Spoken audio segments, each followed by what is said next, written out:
In this video, we are going to talk about the creation of a business plan for tourism within cultural heritage.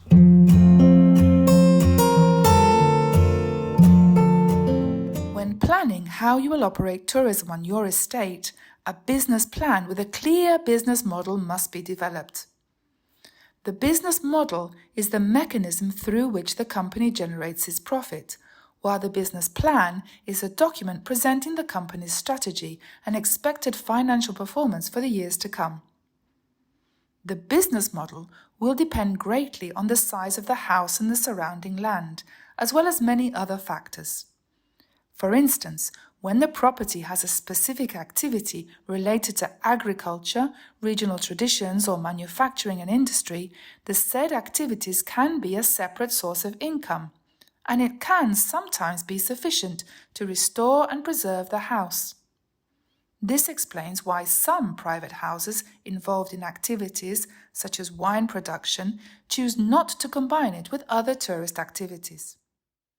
The current slide introduces the strengths of existing business models for tourism and cultural heritage.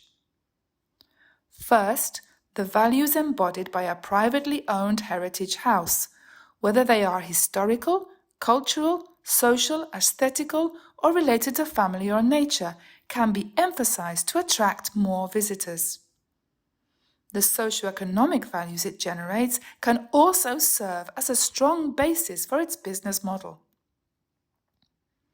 The diversity of privately owned historic houses across Europe allows private owners to make use of the uniqueness of their house. And finally, the entrepreneurial ideas of younger generations of heritage homeowners can give birth to more innovative models.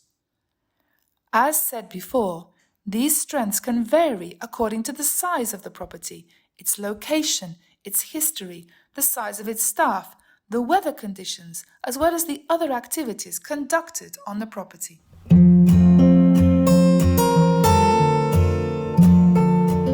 This slide shows examples of activities that you can organize depending on the strengths and features of your property. Revenue can be generated by a variety of activities within a private historic house. The most common ones are often related to site visits, accommodation and dining services, as well as rental service for private or public events.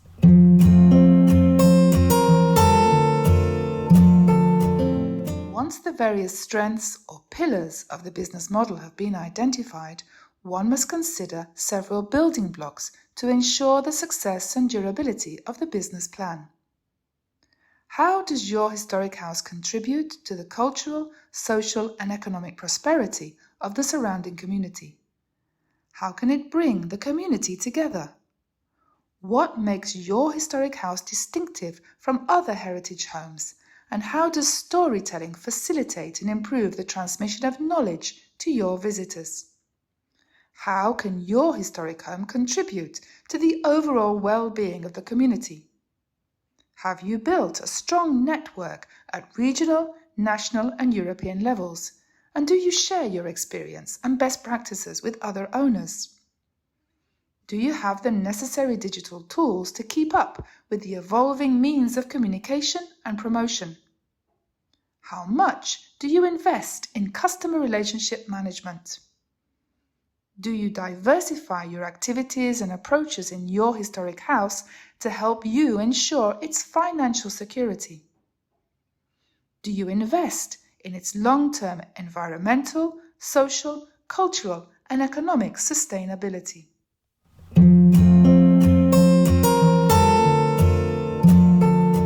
And to conclude this submodule, here are two different business strategies that are very common among business models for heritage sites. Operational excellence is a strategy encouraging the participation of local volunteers and third parties in the activities of your heritage home. It also uses storytelling as a marketing instrument.